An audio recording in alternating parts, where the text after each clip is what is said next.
Hello बच्चों।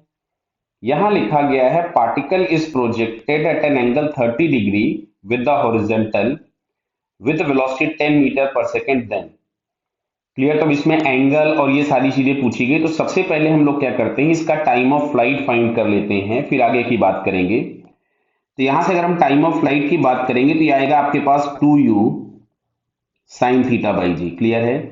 तो मैं यहाँ पे वैल्यूज पुट कर देता हूं। तो 2 इंटू यू दिया था 10 और साइन थीटा हो गया 1/2 डिवाइडेड बाई 10। तो यहां से टाइम ऑफ फ्लाइट आपको मिला 1 सेकेंड, मतलब 1 सेकेंड के बाद पार्टिकल ग्राउंड पे आ जाएगा। क्लियर। तो चलो मैं जरा इसका रफ डायग्राम बना दूं एक। यानी यहां कहीं से हम लोगों ने इस पार्टिकल को प्रोजेक्ट किया था, वो इस तरीके से एक पैराबोलिक पाथ ट्रेस करते हुए ग्राउंड पे पहुंच जाएगा टी बराबर 1 सेकेंड पे। तो इसका initial direction of velocity you ये था, जो कि एंगल यहाँ पे 30 दिया था। अच्छा, हम लोगों को पता है कि जब ये ग्राउंड पे हिट करेगा, हिटिंग स्पीड भी इसकी सेम होगी, क्योंकि हम कोई भी एयर ड्रैग कंसीडर नहीं करते। स्पीड इसलिए बोला बिकॉज डायरेक्शन चेंज हो चुका होगा, और बेटा इसका हॉरिजॉन्टल के साथ एंगल फिर से 30 ही बन रहा होगा। क्लियर। ये बातें हम लोगों को पता है। चलिए वापस आते हैं। पहले ऑप्शन में लिखा after 2 second velocity the makes an angle 60 degree with the initial velocity vector. Check करना पड़ेगा भाई अपने को।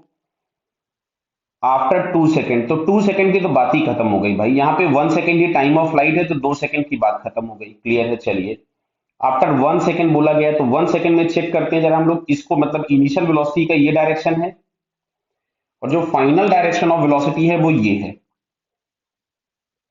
देखते हैं क्या ये एंगल 60 डिग्री बन रहा है क्या, देखते हैं जरा। यहाँ देखते हैं, ये एंगल 30 है, बराबर है। तो ये वाला एंगल भी क्या होगा, 30 होगा। ये सामने सामने दिख रहा है आपको ये। तो ये वाला एंगल आपके पास 120 हो जाएगा। सॉरी, ये एंगल अगर 120 हो गया तो ये वाला एंगल आपको 60 डिग्री मिलेगा। मिलेगा नहीं मिलेगा 60 डिग्री, बोलिए। तो साहब ये हम लोगों के पास तो एंगल 60 होना चाहिए, 120 होना चाहिए। तो दो वेक्टर्स के बीच में करेक्ट एंगल तब बनता था जब दोनों वेक्टर्स की टेल ज्वाइन करते। तो क्लियर है, यहां से फिर एंगल दोनों वेक्टर्स के बीच में हो जाएगा 60 डिग्री। क्लियर बेटा। फिर दूसरा लिखा हुआ है the magnitude of velocity of the particle after 1 second is 10। तो देखो ये पहले ही बात हो चुकी थी कि जो प्रोजेक्शन स्पीड होगी वही आपके पास हिटिंग स्पीड होगी, क्योंकि ग्राउंड पे आ गया, क्योंकि हम एयर ड्रैग को नेग्लेक्ट करते हैं। तो यहां से एक आंसर तो अपना सेकंड वाला करेक्ट हो चुका था, और दूसरा आफ्टर 1 सेकेंड प्रोजेक्शन स्पीड या पार्टिकल की जो हिटिंग स्पीड होगी वो 10 मीटर पर सेकेंड होगी। तो ये वाला ऑप्शन भी करेक्ट हो गया। क्लियर। तो यहां से बेटा सेकंड और थर्ड आंसर हम लोगों को करेक्ट दिखता है। ओके बेटा, ऑल द बेस्ट।